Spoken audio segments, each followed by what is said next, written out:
Hello नमस्कार, welcome to सुखोपीडिया। इस video में हम डिस्कस करेंगे directive principles of state policy. यहाँ पे हम डिस्कस करेंगे कि जो कॉन्स्टिट्यूशन ऑफ इंडिया में डीपीएसपी है, इसका सोर्स क्या है, ये कौन से पार्ट में है कॉन्स्टिट्यूशन ऑफ इंडिया में, और इसमें टोटल कितने आर्टिकल्स हैं, कौन कौन से आर्टिकल हैं, इन सब चीज़ों को हम डिस्कस करेंगे। तो आगे बढ़ने से पहले प्लीज़ सब्सक्राइब सुखोपीडिया जरूर सब्सक्राइब करें। चलिए स्टार्ट करते हैं। तो सबसे पहले हम बात कर लेते हैं इसके सोर्स के बारे में। तो इसका सोर्स है ये आयरिश कॉन्स्टिट्यूशन, यानी कॉन्स्टिट्यूशन जो आयरलैंड का कॉन्स्टिट्यूशन है वहाँ से लिया गया है इसके।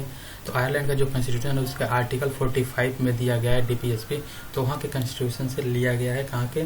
आयरिश कॉन्स्टिट्यूशन, आयरलैंड के संविधान से। ये इंडियन कॉन्स्टिट्यूशन में पार्ट 4 में रखा गया है डीपीएसपी को, directive principles of state policy को, और इसमें आर्टिकल्स कहाँ से हैं 36 से 51 तक। तो चलिए वन बाय वन डिस्कस कर लेते हैं। पहले आर्टिकल 36, देन लास्ट में हम आर्टिकल 51 करेंगे कि अब आर्टिकल 51 किसके बारे में बात करता है, और आर्टिकल 36, 37, 38 एंड सो ऑन किसके बारे में बात करते हैं। इन सब चीज़ों को डिस्कस कर लेते हैं। तो आर्टिकल 36 है जो डीपीएसपी के डिफिनेशन के बारे में बात करता है। नेक्स्ट आर्टिकल 37 जो application of the principles contain in this part, उसके बारे में डिस्कस करता है। Article 38 state to secure a social order for the promotion of welfare of the people, उसके बारे में डिस्कस करता है। आर्टिकल 39 किसके बारे में डिस्कस करता है? Certain principles of policy to be followed by the state. Article 39A equal justice and free legal aid के बारे में बात करता है। आर्टिकल 40 जो है ऑर्गेनाइजेशन ऑफ विलेज पंचायत के बारे में बात करता है। ये मोस्ट इंपॉर्टेंट है, इसको याद कर लीजिए। आर्टिकल 40 किसके बारे में बात करता है? Organisation of village panchayat.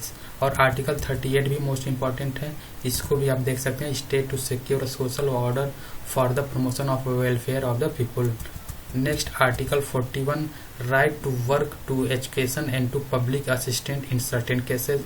Article 42 provision for the just and human conditions of work and maternity relief के बारे में बात करता है। Next article 43 living wage ETC for workers के बारे में बात करता है। Article 43A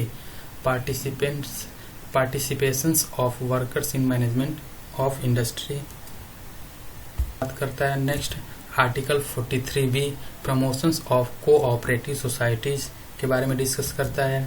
next and most important article 44 uniform civil code for the citizens के बारे में बात करता है। समान संहिता के बारे में बात करता है। सिविल कोड होता है uniform civil code for the, तो इस कोड के आ जाने से भारत में सबके लिए समान सिविल कोड हो जाएगा। तो इसके लिए ये मोस्ट इम्पॉर्टेंट आप याद कर सकते हैं इसको, article 44। Article 45 provision for free and compulsory education for children, तो ये भी इम्पोर्टेंट है। Article 46 promotion of educational and economic interest of SC, ST and other weaker sections के बारे में डिस्कस करता है। Article 47 duty of the state to raise the level of nutrition and the standard of living and to improve public health के बारे में discuss करता है। और ये भी इम्पोर्टेंट है। Article 48 organisation of agriculture and animal husbandry के बारे में बात करता है। Next article 48A protection and improvement of environment and safeguarding of forest and wild life के बारे में डिस्कस करता है। तो आर्टिकल 48 और आर्टिकल 48A ये दोनों इम्पोर्टेंट हैं। Article 49 protection of monuments and places and objects of national importance, ये भी इम्पोर्टेंट है। Next article 50 separation of judiciary from executive, तो ये भी इम्पोर्टेंट आर्टिकल है, इसको भी आप याद कर सकते हैं।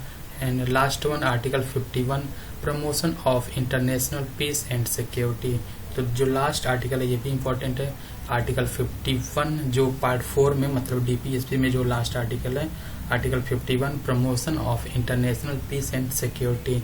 तो ये था आज हमारा डीपीएसपी के बारे में कि जो डिफरेंट आर्टिकल्स हैं पार्ट 4 में डीपीएसपी में वो किससे रिलेटेड है, इन सब चीज़ों के बारे में हमने डिस्कस किया। अगेन यहाँ पर रिपीट कर देते हैं। सोर्स ऑफ डीपीएसपी क्या है? आयरिश कॉन्स्टिट्यूशन है, आयरलैंड के संविधान से लिया गया है। नाउ प्लीज सब्सक्राइब सुखोपीडिया जरूर सब्सक्राइब करें। Thank you.